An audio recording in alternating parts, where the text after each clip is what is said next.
자, 이제 수급 범위까지 다 놓고 보긴 할 텐데요. 5월에 포트를 갈등을 하고 있습니다. 일단은 뭐 자동차 쪽의 현대차의 기준에서의 편입 설정 범위, 그 부분을 놓고 보고 있는 거고, 그리고 전체적으로 이제 포트폴리오의 기준점 이렇게 놓고 보면은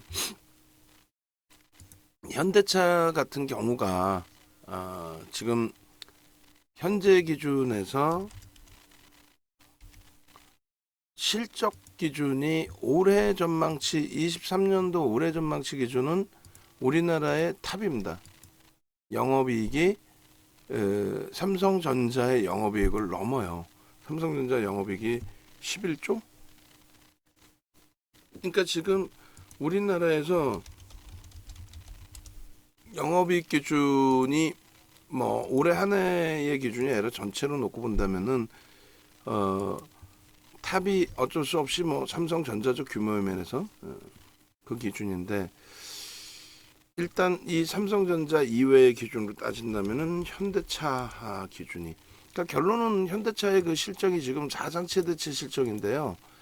주가는 그 사상최대치가 아니란 말이에요. 올해는 영업이익 1위가 삼성전자 현대차라고. 근데 시가총액이 몇이요? 7위입니다. 7위. 이거는 말도 안 되는 지금 저평가 상태. 평상시 형성돼 있던 밴드 PER, PBR 그 밴드에도 전혀 못 미치는 그런 흐름이 돼 있단 말이에요. 그러니까 이렇게 형성돼 있는 이 현대차를 편입을 못한다? 그것도 무리수가 있죠. 결론적으로 요 최하단부에 놓여져 있는 이 현대차를 우리는 개별 종목 기준에서는 가장 높은 비중을 설정을 한다. 그렇게 해서 20%의 기준으로 설정을 한다. 그리고 현재 기준에서 누적 수급 범위 놓고 보시면 앞전 고점을 넘기고도 훌쩍 더 넘겨야 될 그런 위치에 놓여져 있다는 것을 확인할 수 있습니다. 그렇게 해서 우리가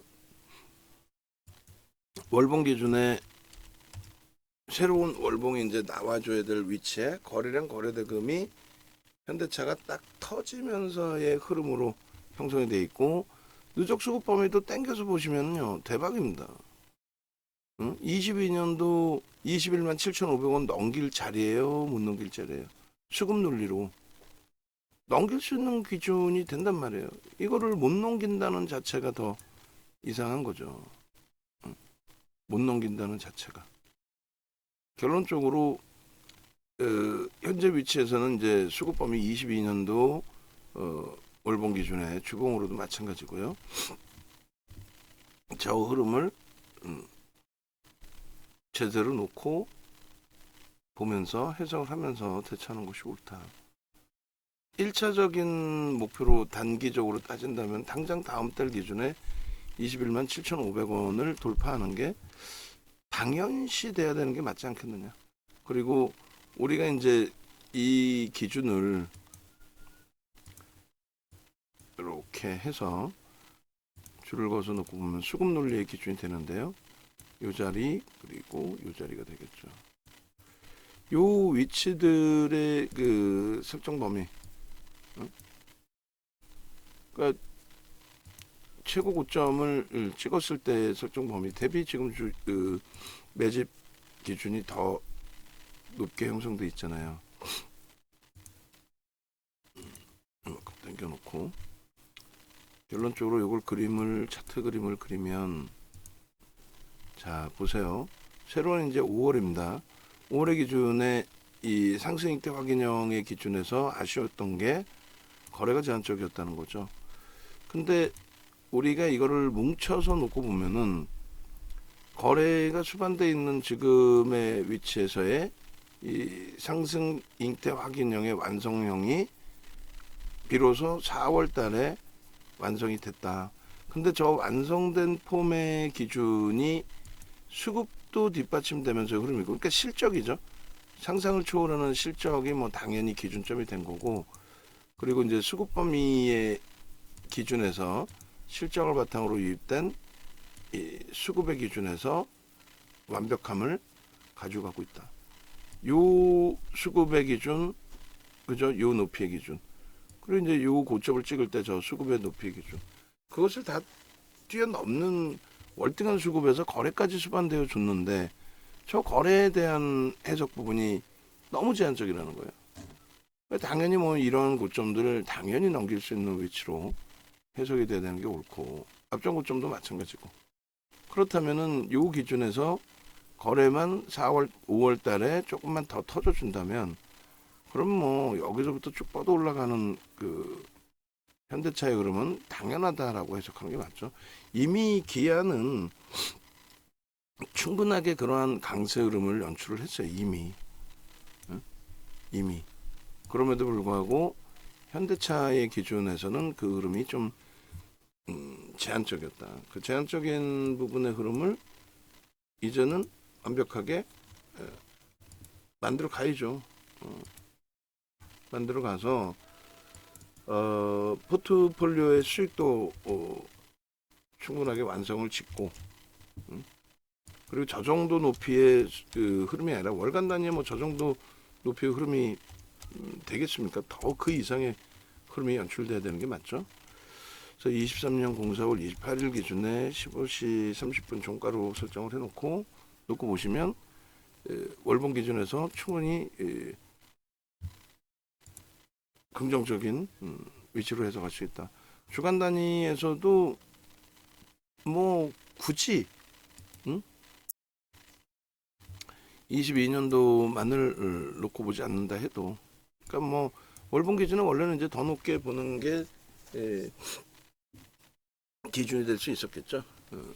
요 기준은 이제 뭐 주봉으로 놓고 보셔도 되는데 자 일단 거래가 주간 단위에서 이제 터지면서 거래가 터지면서의 흐름이 연출이 됐단 말이에요. 여기서도 뭐 똑같아요. 요 위치의 흐름을 완벽하게 뛰어넘겨준 흐름이기 때문에 당연히 이 앞에 고점들을 넘어서고 최고점의 흐름을 21만 7,500원 당연히 그 기준에서의 주봉 단위의 흐름은 형성될 수 있다라고 해석하는 게 옳죠. 이 기준에 역시나 마찬가지로 빨간색의 기준 이미 거래가 수반되어져 있으니 이 높이까지의 흐름으로 이렇게 수급 뭐 멋들어지게 들어와 있잖아요.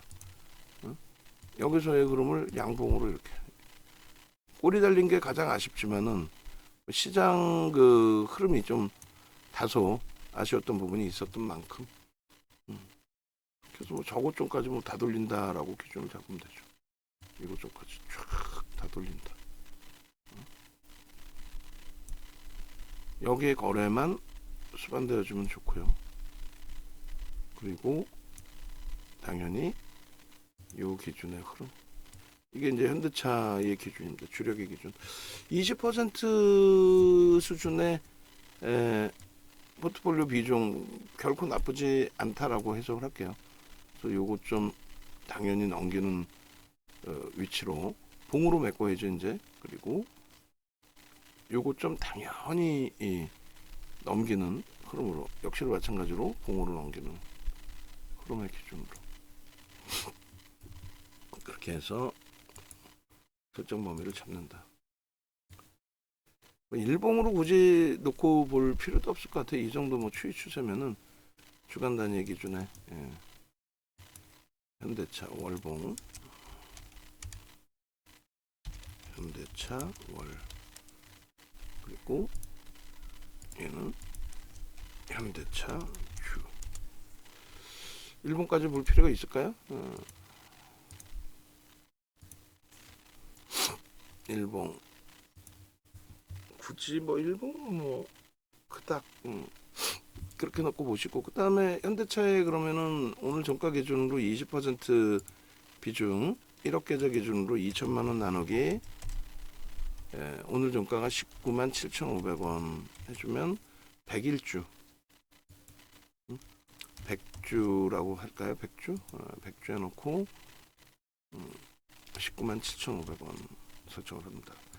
그리고 이제 하이닉스의 기준이 되는데 하이닉스도 마찬가지예요. 지금 뭐 대바닥권에 놓여져 있고 뭐 22년으로 땡겨서 놓고 보셔도 되고 전체로 놓고 보셔도 되고 어느 자리에서 놓고 보셔도 되는데 일단 수급 범위가 개선돼 있다라는 거죠.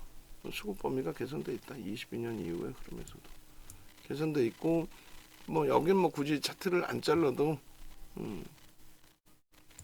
충분히 꼬리를 잘 잡아주고 있고 거래를 터트린 도지이기 때문에 변곡의 기준이 잡힐 수가 있는데 그 변곡 기준을 우리는 긍정적으로 해석을 하는 거예요.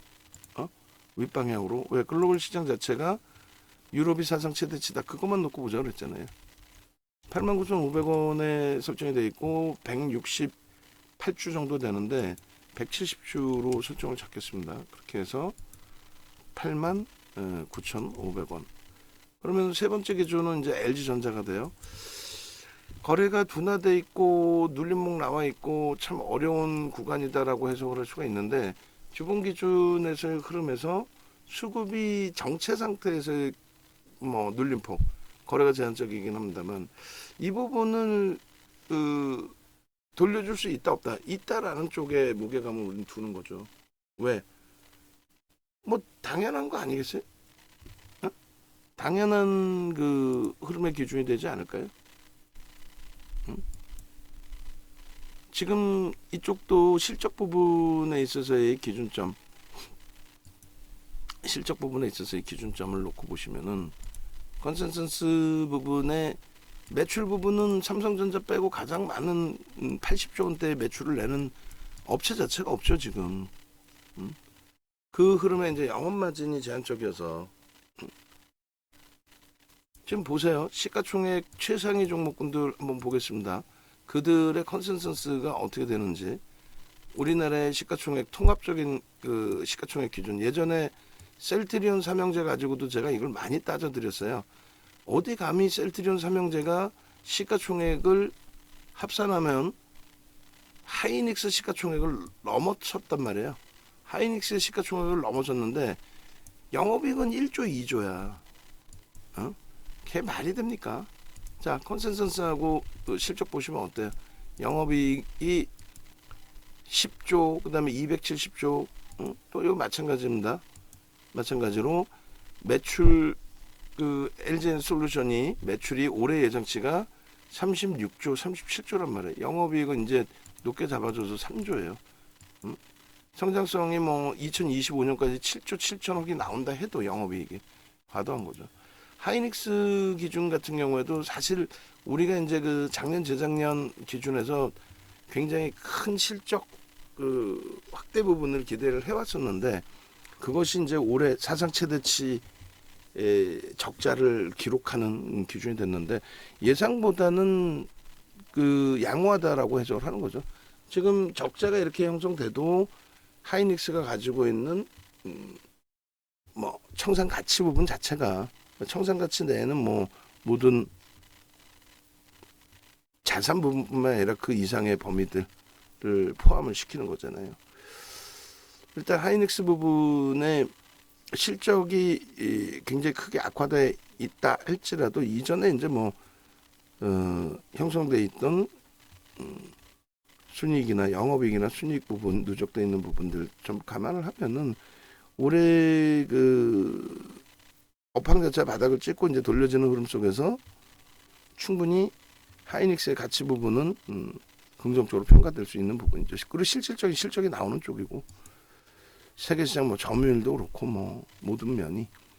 근데 이제 삼성 바이오로직스나 이런 쪽 같은 경우는 유통 물량이 없어요. 얘가 지금 대주 지분 80%에 외국인 지분 10%에 이런 거 빼고 나면 유통 물량 개인들이 갖고 있는 물량 자체가 없다 보니까 이 말 같지도 않은 영업이익 순이익에 매출 3조에 영업이익 1조 순이익 7천억에 시가총액이 4위라는 게 말이 돼요.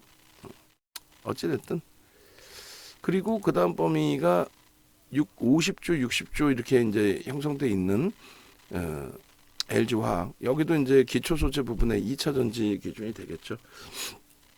성장성이 굉장히 크게 부각되어 있는 거고 매출 급증에 영업 마진은 다소 제한적인 부분이 있어요. SDI도 시가총액 대비해서의 그 영업이익이나 순이익, 매출 부분 제한적입니다.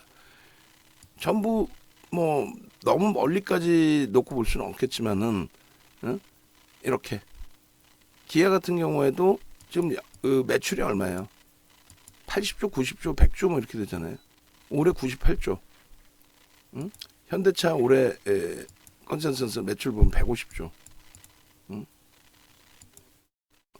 그러니까 시가총액 순위에서 기본적인 실적을 바탕으로 있는 쪽, 가지고 있는 쪽의 흐름이 제한적이고 성장주들이 중간중간에 섞여 있는데 그들의 시가총액 대비해서 이제 또 조정받을 때의 흐름들 그런 거 이제 다 확인을 했기 때문에 그래서 아직까지는 뭐 지금 포스코 퓨처엔과 에코프로 BM의 이제 시가총액 순위가 엎치락뒤치락하고 있는데 얘가 이제 에코프로 BM 대비 최소 50%에서 100% 우위에 놓여져 있다가 이번 2월 3월 랠리에서 이제 순위가 바뀌어버린 거죠.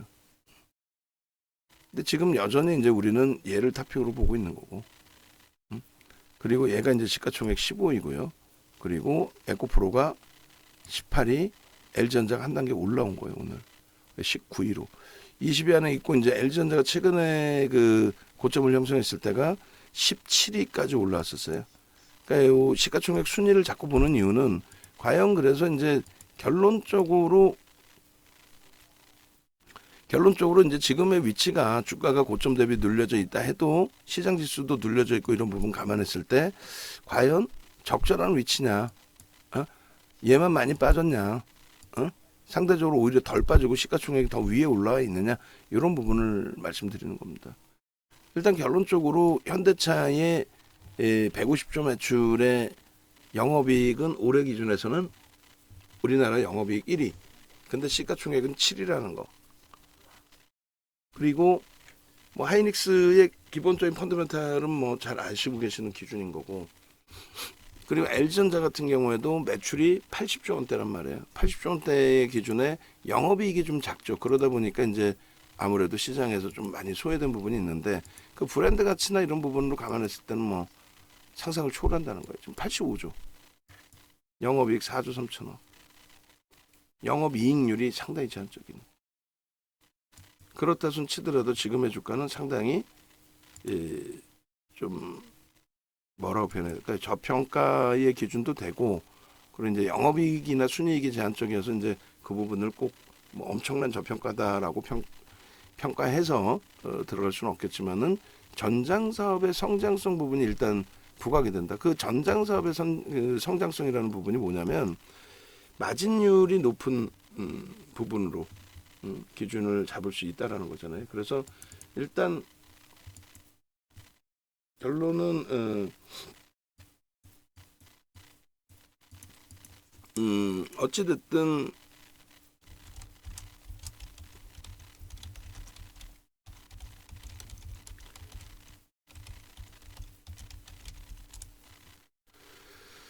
자 그렇게 해서 일단은 뭐 어쨌든 LG전자 쪽에 그 또 LG그룹 전체 전장사업 부분 성장성이 이제 중간중간에 불거지고 그럴 때마다 이제 변동성이 확장되는데 지금 보시는 것처럼 누적 수급 범위에서의 기준점 뭐 상당히 긍정적인 해석을 할 수 있는 기준점. 다만 이제 거래가 둔화돼 있어서 비중 5월달 비중을 10%로 소폭 이제 하향시켜 놓습니다. 왜냐하면 현대차하고 하이닉스 LG전자를 20%, 15%, 15%씩 가져갔었잖아요. 근데 지금 현대 로템까지 변동성 기준으로 좀 들여다볼 수 있는 위치가 되다 보니까 그렇게 된다면 어디선간 줄여야 되는데 2차 전지도 지금 저는 정점으로 인식을 안 한다는 거예요. 장중에도 계속 교육을 해드렸잖아요. 2차 전지 교육에 대한 부분을. 그렇게 감안했을 때 2차 전지 교육 부분을 감안한다면 2차 전지가 지금 정점이 될 수가 없어요. 에코프로도 그렇고. 그래서 L전자를 10%로 좀 줄여놓고 오히려 55%를 시장을 월등히 위로 보니까 55%를 조금 변동이 있을 수 있는 종목군들 위주로 설정을 한다, 이렇게 기준을 잡습니다. 그러면 LG전자를 이제 10%의 기준에서 오늘 109,300원을 설정을 해주면 91주인데 90주라고 설정을 할게요. 이제 90주에 109,300원 이렇게 돼 있는 거고, 그 다음 범위가 LG화학인데, LG화학이 지난달의 기준에 이제 LG화학 15%, 그 포스코 퓨처엠이 11%, 그러니까 14%, 11%였는데, 그건 이제 끝자리 주식수 때문에 그런 거고, LG화학 15%, 포스코 퓨처엠 10%, 그리고 에코프로를 5%를 편입의 기준을 잡게 된다면 이제 SK 이노베이션 비중보다 줄인 거죠. 그러니까 지난달에 33%를 공식적으로 가지고 있는 기준에서 줄이게 되는 거란 말이에요. 어쨌든 일단은 이제 LG화학부터 15%로 설정해서 넣어놓으면 여기도 이제 당연히 이 하방정성을 확보를 했고 충분하게 움직임 가져갈 수 있다라고 해석을 하는데, 그 예를 들어서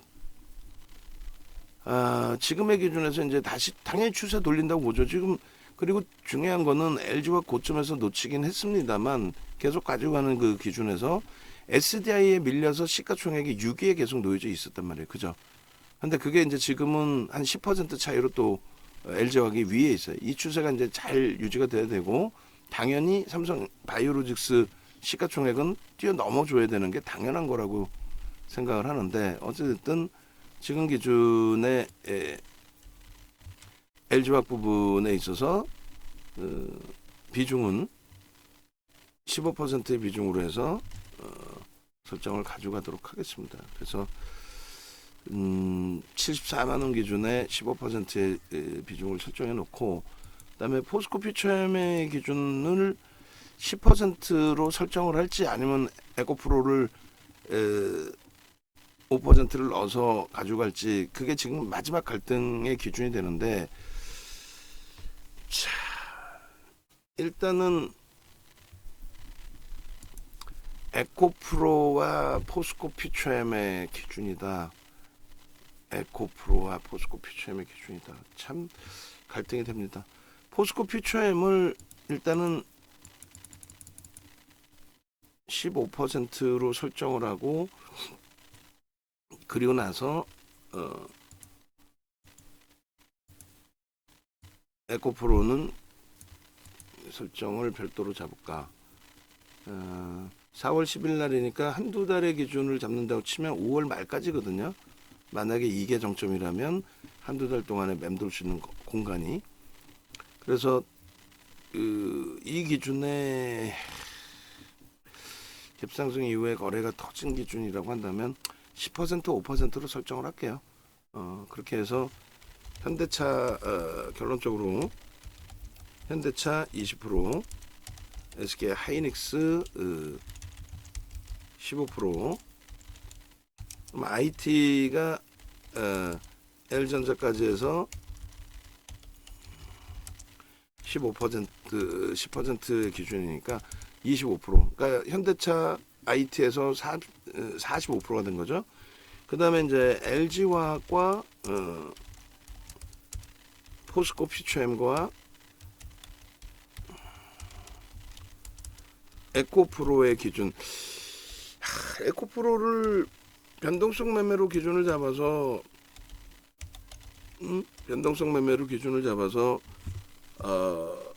일단은 짧게 끊어낼 건데 포트비 중에는 넣어놓는다. 이 갈등이 심하네요. 저도 지금 갈등이 심각해지는데 15% 그렇게 되면 에코프로를 줄 거란 말이에요. 기존보다는 비중을 조금은 줄여놓는 거예요. 저는 위로 보지만 쉬어갈 수도 있는 구간이니까, 그렇다면 기존 포트폴리오에서는 일부는 줄여놓는 기준이 되는데 75, 20, 95, 5. 자, 에코프로는 언제든지 공략을 할 수 있으니 이렇게 기준을 잡도록 하겠습니다. 퓨처엠을 15%를 채워서 그렇게 해서 만약에 2차 전지가 휘청거리더라도 우리가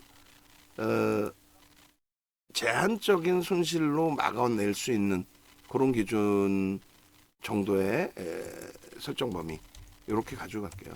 그렇게 하고 에코프로는 언제든지 단기 공략주로서의 편입 설정을 잡아갈 수 있으니 그렇게 설정을 하겠습니다. 그래서 포스코 퓨처엠 15%로 최종적으로 결정을 내리겠습니다. 그렇게 해서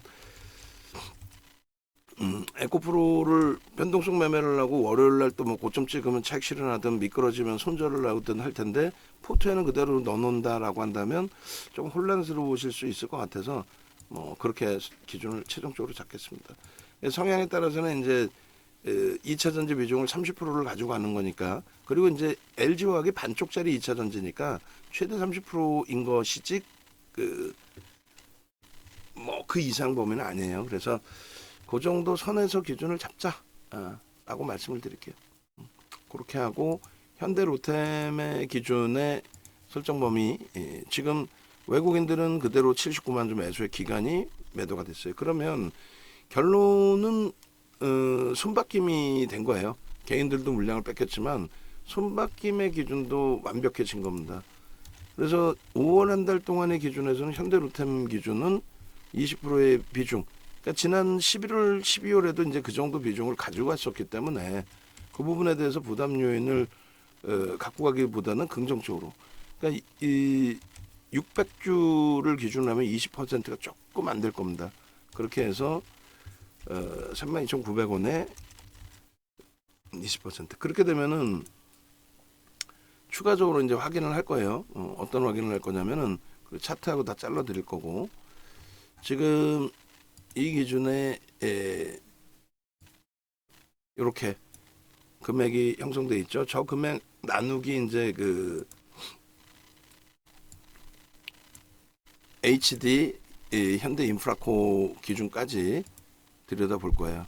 수급 범위가 여기도 만만치 않게 긍정적이죠. 근데 주가만 눌리고 끝났단 말이에요.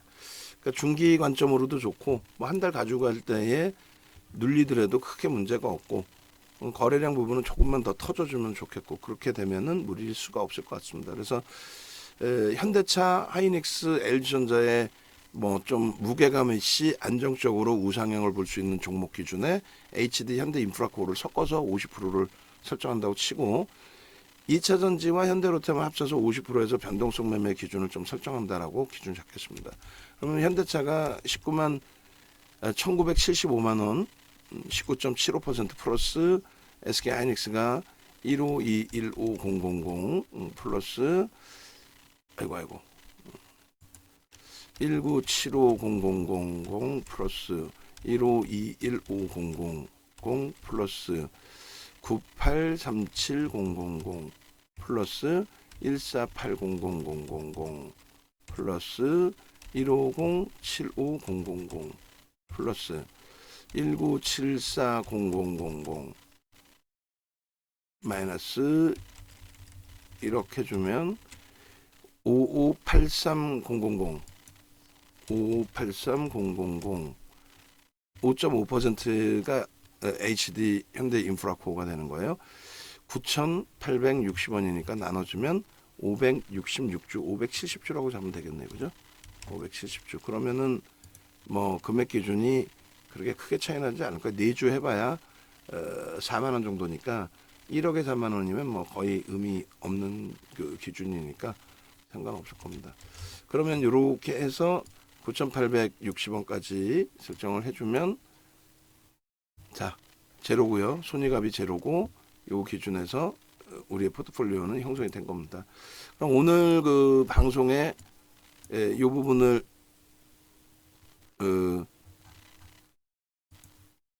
기준 잡아서 포트폴리오를 캡처를 해주시면 되겠어요. 그래서 5월 포트폴리오의 기준 설정이다라고 이렇게 올려드립니다. 이 기준이 일단 어찌됐든 다음 달 5월 한 달 동안에 우리 이제 기본적인 포트가 되는 거예요. 이 부분은 꼭 여러분들께서 이제 기준 잡아주시고, 나는 저거랑 좀 달라요. 저거랑 좀 달라요 하시면 저거에 맞게, 지금 현재 기준에서 이제 설정을 한 거니까 이것과 비슷하게 여러분들의 포트를 좀 채워주시고, 그러면 저기 에코프로인데 어떻게, 그건 변동성 매매니까 변동성 매매하실 수 있는 금액 정도 수준에서는 별도로 이제 설정을 하신다 이렇게 생각을 해주시고, 그리고 뭐 도저히 내가 저 모르겠다, 뭐 어떻게 하라는 건지 모르겠다 하시는 분들은 포트폴리오 보내주세요. 그러면은 조정을 해드릴 테니까 그럼 되겠죠. 그렇게 해서 이렇게 올려드립니다. 그리고 이 부분을 조금 전에 설정을 잡아드린 것처럼 대략적으로 이 기준이고 HD 현대 인프라코는 15, 15, 10, 10, 15, 20, 20, 20, 20, 25% 그리고 현대 로템이 20% 이렇게 기준이 잡힌 겁니다. 결론은 그 자동차, IT 그리고 2차 전지. 그럼 2차 전지 부분을 이렇게 위로 올려놓을게요. 그리고 자동차, 2차 전지, IT 그리고 현대로템 이렇게. 그러면은 그 이 포트에서도 자동차, 2차 전지 그리고 퓨처엠 그리고 현대로템 이렇게 이제 정리를 하면 될 것 같고요. 그 다음에 우리 전체 포트폴리오에서도 요 순서를 좀 제가 바꿔놓을 건데 일단 뭐 IT 쪽의 기준과 자동차를 어찌됐건 뭐 지금 비중에서는 이렇게 그리고 나서 얘네들을 이렇게 그리고 나서 안타깝지만 이제 하나솔루션을 내려놓고 5월 포트폴리오는 요겁니다. 이렇게 올려놓을게요. 수익 범위면 손익 범위면 나중에 한 번씩 확인하고 그렇게 하고 얘네는 이제 묶어서 같이 보는 걸로 그래서 L전자를 한 단계 위로 올려놓고요. 이렇게 기준을 잡아놓겠습니다. 그리고 나서 이제 일단 포트 비중이 있으니까 이쪽으로 그다음 나머지 부분은 순서를 제가 좀 바꿔놓을게요. 그렇게 해서 포트 비중은 이제 마무리 형성이 된 거고 현대로템의 누적 수급 범위를 제가 이제 그 설정을 잡아드릴게요. 일단 23년 05월 포트폴리오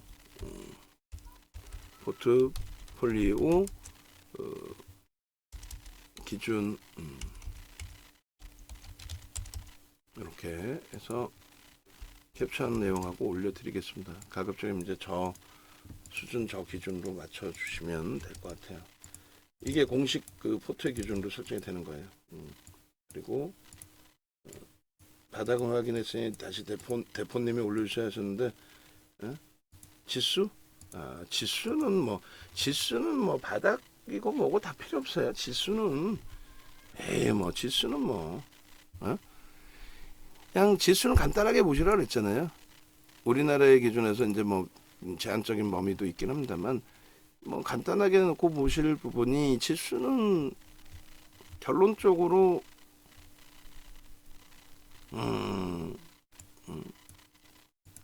유럽 증시 정도 놓고 보시면 된다고 말씀드렸고요. 그리고 죄송한데 이거 나중에 다시 바꿀게요. 그냥 5월달 한 달 기준이니까 역시나 뭐 IT가 이렇게 돼 있는 게 맞을 것 같아. 이렇게 돼 있는 게 삼성전자하고 IT가 맨 위에 당연히 시가총액에서의 기준도 그렇고요. 이렇게 돼 있는 게 맞을 것 같아. 그죠? 그렇게 하고 그 다음에 요 기준만 자동차를 그냥 위로 올려놓고 2차 전지 비중이 높으니까 그냥 2차 전지로 할까요? 2차 전지 위로 그래요. 이렇게 하고 그리고 이제 종목별 비중에서 얘가 높긴 한데 그게 5월 기준이니까 이렇게 일단은 잡아놓겠습니다. 그리고 어쨌든 그 현대 로템 쪽의 기준을 좀 봐야 되는데 저 뭐 대단한 거죠 지금. 어찌됐든 대단한 겁니다. 대단한 기준이고 이게 창구는 의미가 없어요. 의미가 없는 게 이게 이제 그 모건스탠 쪽에 오늘 게 안 나온단 말이에요. JP 모건도 오늘 장중 개장초에 일부 14,000주 그러니까 매도나 이런 게 아직 추정치가 안 나오는데 이거는 그 화요일 개장 전에 아마 업이 될 거예요. 화요일 개장 전 뭐 6시나 7시쯤에. 그래서 결론은 추정치의 수급 범위의 추정치뿐이 지금으로서는 바꾸지 못합니다. 그래서 일단 쌍끌이 수급에서 4월 13일 이후에 3월 13일 이후에 오늘까지의 기준에서 그렇다면 금액이 어떻게 바뀌어 있느냐 4,460억으로 다시 바뀌어 있어요. 그리고 저 부분은 향후에 외국인만 별도로 해서도 설정해서 놓고 볼 수도 있습니다. 외국인만. 왜냐면 외국인은 월등히 더 샀는데, 예? 그게 이제 뭐 쌍끌이 범위에서 어차피 기간의 수급이 남아 있으니까 뭐 저 정도로 인식을 잡아서 뭐 대처하지만은 어찌됐건 금액 기준으로 어제까지가 4,381억인데 4,463억으로 64억으로 이제 조금 늘어난 거고, 이 부분은 이제 캡처를 지금 뜰 거고요. 그렇게 해서 투자 에너빌리티까지를 다시 한번 올려드릴게요. 오늘까지의 수급. 현대로템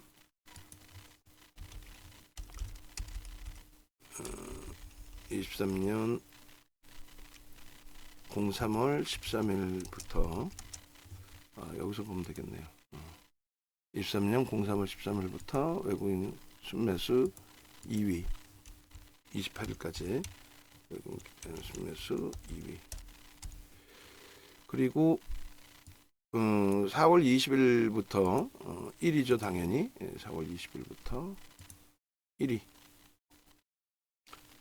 1위 기준에 잠시만요. 4월 20일부터 오늘까지의 여기서 이제 순위가 안 보이게 되네요. 무슨 얘기냐면은 기관들의 매도가 확대됐어요. 그러니까 외국인 기관 쌍끌이가 아닌 걸로 돼버리는 거죠. 이렇게 되면 이제 4월 20일부터는 외국인들의 순매수 기준, 누적 순매수 기준이 864만 주로 우리도 그 설정 범위의 전략 범위가 이제 달라지는 거예요.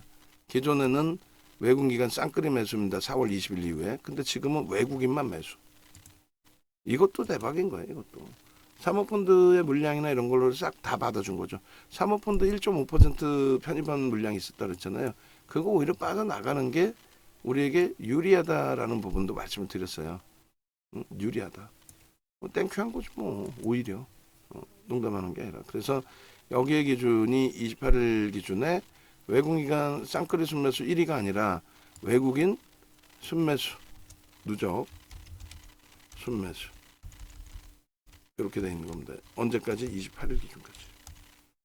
그렇게 하고 이제 평균 단가 보셔야 되고, 그 다음에 3월 13일까지의 누적 순매수도 놓고 보셔야죠.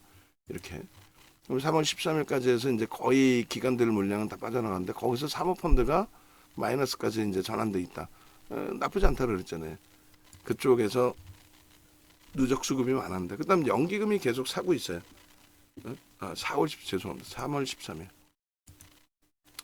연기금이 계속 사고 있다. 그러니까 손바뀜이 있다. 기관들끼리도 손바뀜이 있다. 그래서 사모펀드는 계속 나가고 있는데, 요거 말씀드렸죠. 막말로 JP모건도 우리도 보고 있는데 JP모건 모건스탠리도 보고 있어. 야, 얘네들 11월 달에 3% 산 거 손절 1.5% 손절하고 남아있던 물량 지금 우리가 사주니까 야 땡큐 합니다 하고 고점에서 다 파네. 여러분들 같으신 경우는 어때요? 어? 야 외국인이 사는데 왜 가져가? 왜 팔아 이러잖아. 외국인이 사줄 때 팔아야지. 안 그러면은 어디다 팔 수 있을 때가 없잖아요. 그러니까 이왕이면 외국인들아 위에서 사줘 하고 싶은데 난 못 견디겠어. 빨리빨리 나가고 싶어. 내 돈도 아니고 빨리 청산하자.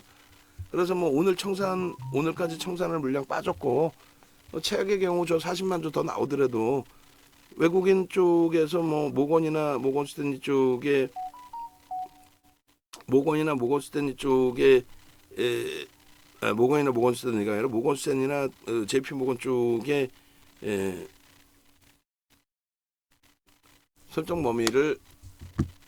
편입 설정 범위를 지속하고 있기 때문에 이건 뭐 굉장히 좋은 해석을 가져갑니다. 그래서 제가 또 너무 긍정적으로 얘기했다고 해서 여러분들이 편입 비중을 막 30% 50% 가져가시면 안 되고 일단은 20% 범위에서 변동성에 따라서 매수 강도 드릴 거고 그 다음에 고점 차익 실현 저점 편입을 몇 차례만 하더라도 수익률은 극대화될 수 있잖아요. 사모펀드 쪽 다 나가고 외국인들 쪽 다 이제 추가적으로 들어오면은 뭐 그 범위에서 흐름 충분히 확장해서 움직임 줄 수 있죠. 일단은 요 부분을 이렇게 보고 평균 단가 따져보고 대처하면 뭐 크게 무리는 없을 것 같습니다. 투자 평균 단가 부분이 일단 3월 13일 이후의 기준에서 오늘까지의 기준을 잡으면 31,750원으로 조금 더 올라왔어요. 주가가 많이 눌려 있어서 크게 평균 단가가 상향되지는 않았습니다만 31,750원까지 평균 단가가 올라왔고, 그리고 4월 20일부터로 따지면은 이제는 평균 단가가 개인의 매도 물량이 아닌 외국인들의 매수의 기준으로 보는 게 맞죠. 그래서 외국인만 샀으니까 그렇게 해서 외국인들 33,430원, 743원 뭐 이런 거. 그래서 28일까지 이것도 이제 다 올려드리겠습니다. 결론적으로 이렇게 된다면 제가 판단할 때는 결국 나쁘지 않죠. 일단은 28일까지 기준에서 지금 뭐 장 끝난 기준이고요. 현대로템의 기준에 외국기관 순매수 1위가 아니라 외국인 순매수 1위. 지금 외국인 순매수의 금액 기준으로도 모든 1일 거예요. 1위. 그래서 조금 전에 이제 그 잘라 놓은 현대로템의 기준을 다시 보면은 4월 20일부터 28일까지 외국인 순매수의 뭐 기준 864만 주, 865만 주 반올림해서 865만 주. 그러면 그 매집 규모가 865 나누기 109 해주면 9.43%입니다. 굉장한 거예요. 9.43. 어마어마하죠. 그렇게 돼 있고 매집 금액 기준은 이제 뭐 매집 평균 단가 33,750원이던가요? 33,743원이니까 33,750원. 33,750원. 그리고 그것을 곱해주면 되죠. 33,750원 곱하기 865만 주 해주면 2,919억. 2,919억. 그리고 이 부분에 있어서 이제 외국인 순매수 1이라고 하면 안 되겠네요. 외국인 순매수 규모 이렇게 해야 되겠고, 그 다음에 그 기준으로 따졌을 때 이제 33,750원 곱하기 130 33,900원, 34,000원 하면 되겠네요. 그리고 나머지는 그대로. 그 다음에 3월 달의 기준은 이제 어찌됐든 그대로의 기준이니까 아까 그대로의 기준. 그리고 매집 평균 단가만 좀 바뀌었었나요? 50원 올라왔나요? 매집 평균 단가 한번 봅시다. 4월 13일이 아니라 3월 13일 3월 13일 기준에 외국인가 31,750원 50원 올랐네요. 750원. 뭐 50원의 기준이니까 큰 차이는 없고 그렇게 해서 기준 잡으면 될 것 같아요. 그래서 전체적으로 이 규모의 기준이 되는데 차트까지 이제 자를 겁니다. 그래서 일단은 외국기관 창구 동향의 23일 거까지 기준을 잡고요. 잠시만요. 그리고 4월 20일부터의 기준도 28일 기준으로 바꿔내야 되겠죠. 28일 매집의 기준도. 그다음 창구 동향은 그대로의 창구 동향은 뭐 어쩔 수가 없어요. 그 다음에 창구 동향이 나오기 때문에 3월 13일 뭐 기준에서의 창구 동향 그 기준은 뭐 그 전거의 기준에서 놓고 볼 수밖에 없고 다시 그러면 올려놓겠습니다. 3월 13일부터 4월 28일까지 외국인간 순매수, 그다음에 매집의 단가 4월 20일부터 순매수, 매집의 단가 그렇게 하고 그리고 그걸 지금 올려드릴게요. 3월 13일 외국기관 순매수 2위, 그리고 3월 13일부터 외국기관 창고 동향 수급, 그리고 매수 평균 단가, 이런 거를 꼼꼼히 챙겨 보세요. 그러니까 결론은 제가 다 챙겨서 드리긴 할 텐데 여러분들도 이 부분을 이제 챙겨서 놓고 보고 계셔야 그 다음에 기준이 잡힐 거 아닙니까? 그죠? 그리고 4월 20일부터의 기준, 4월 20일부터 외국인이 매집 우위로 형성이 되어 있는 거고, 그 다음에 창고 동향의 기준을 아까 올렸었는데 제가 이번에 지워버렸거든요. 창고 동향 다시 올려드릴게요. 그리고 매집주에 대한 목표주가 교육 자료도 다시 올려드릴게요. 그렇게 해서 현대 로템 같은 경우에 어찌됐건 여러분들이 이제 이러한 부분들을 잘 알고 계셔야 대처가 되죠. 그죠? 그래서 이렇게 그리고 제가 제대로 올렸나 모르겠네요. 3월 13일부터 27일 4월 그리고 4월 3월 4월 올려드리고 3월 올려드리고 그 다음에 판매 공급 계약 2시 42분에 나왔나요? 뭐 탄력도 못 받았네요, 결로. 자, 그렇게 돼 있고 이제 차트 부분 놓고 보시면은 뭐 상상을 초월하는 지금 흐름이잖아요, 사실상. 그래서 요 상상을 초월하는 매집이 돼 있는데도 불구하고 못 움직였단 말이에요. 그래서 결론적으로 요 포스코 퓨처엠의 현대 로템의 경우 시간에서 코딱지만큼 움직이고는 있긴 한데 좀 뭐라 그럴까 과도하게 눌려진 폭, 뿌리가 저렇게 과도하게 밀릴 이유가 없는데 어찌됐든 뭐 그들은 그들대로의 뭐 기준이 있을 테니까. 그리고 뭐 이 정도면 될 것 같아. 그렇게 해서 저고점을 당연히 넘길 수 있느냐 없느냐의 논란 자체가 뭐 형성될 이유 자체가 없고요. 수급 범위 놓고 보시면 요 수급 범위에 뭐 말 그대로 요 기준에 흐름을 다 잡아서 넘긴 거죠. 그래서 일단 요 기준에 이제 이러한 흐름들을 이러한 수급의 흐름으로 잡아왔고, 그리고 요 기준의 범위와 요 기준의 범위 전부 수급 논리에 의해서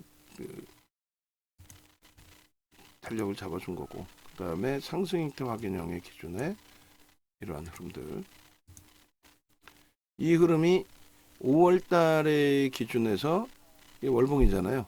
그러니까 5월달의 기준에서 탄력을 받을 수 있느냐는 당연히 그 추가적인 모건 스탠리, JP 모건에서의 추가적인 매수가 들어와야죠. 그들이 들어온다라고 했을 때는 거래가 터진다는 거죠. 지금 이 정도 거래가 아니라 거래 대금이 사실은 월등히 더 터진다고 봐야죠. 월등히. 이 정도 수준이 아니라 거래 대금은 뭐 월등히 터진다. 지금 하루 단위의 거래 대금이 뭐 이번에 터져 올라온 게 뭐 1조 수준까지 뭐 이렇게 터져 주니까 이틀 연속 거래 대금이 1이었잖아요, 사실은. 그래서 하루에 거래 대금이 1조씩 터져 준다라고 하는 거는 그건 뭐 월간이든 주간이든 사상 최대치 거래를 형성할 수 있다. 그렇게 해석을 하시면 되겠습니다. 사상 최대치 거래를 형성할 수 있다. 그죠? 지금 거래 대금을 여기다 안 넣어놨지만은 거래 대금 여기다 넣어놓게 되면은 요 거래 대금이 4조 5천억이에요. 45조가 아니죠. 당연히 4조 5천억이잖아요. 근데 하루에 거래 대금이 1조씩 터진 종목이야. 그러니까 일주일에 한 번씩 1조씩 터져주면은 아니 뭐 그냥 막연한 기대가 아니라 1조씩 터졌잖아요. 그러니까 일주일에 한 번씩 1조 터져주면 뭐 상상을 초월하는 변동성의 흐름이 나온다는 거죠. 그래서 요 거래 대금을 놓고 보시고 굉장히 큰 윗꼬리가 달렸고 일봉에서도 말 같지도 않은 흐름이 나왔는데 월말 효과 때문에 뭐 기관들이나 또 사모펀드 쪽에서 물량을 정리한 부분이 있다면 5월 첫 거래일부터 해서는 사실상 상당히 탄력을 받을 수도 있는 그런 위치가 될 수 있다라는 거예요. 그래서 저는 뭐 오늘 기관들의 수급도 외국인들 쪽의 수급 범위를 놓고 봤을 때 매우 긍정적이다라고 현대로템은 해석을 합니다. 그런 맥락에서 놓고 보시고 긍정적으로 해석을 하시면 무난하다라고 말씀드릴게요. 네. 그렇게 하시고 일단 마감 그 기준에서는 5월달 포트폴리오를 설정을 잡아드렸다 이렇게 말씀드리고요. 그리고 그 에코프로 전략 부분에 대해서는 2차 전지 전체를 놓고 보실 수 있는 전략이라서 그 부분 꼭 참조하시면 무난하겠습니다. 아시겠죠? 네. 그렇게 해서 오늘 11시에 오픈해드린 에코프로 전략이나 오늘 12시 25분에 오픈해드린 현대로템 전략 그 두 가지 다 전체 전략 오픈을 해드릴 테니까 참조하셔서 대처하시면 무난하겠습니다. 고생하셨고 주간 단위 너무 이번 주가 너무 이제 좀 최근에 들어서 가장 어려운 주간이 됐는데 자신감 가지시고요. 대처하시면 무난하겠습니다. 자 전화하시고 합류하셔서 함께 수익 내시기 바랍니다.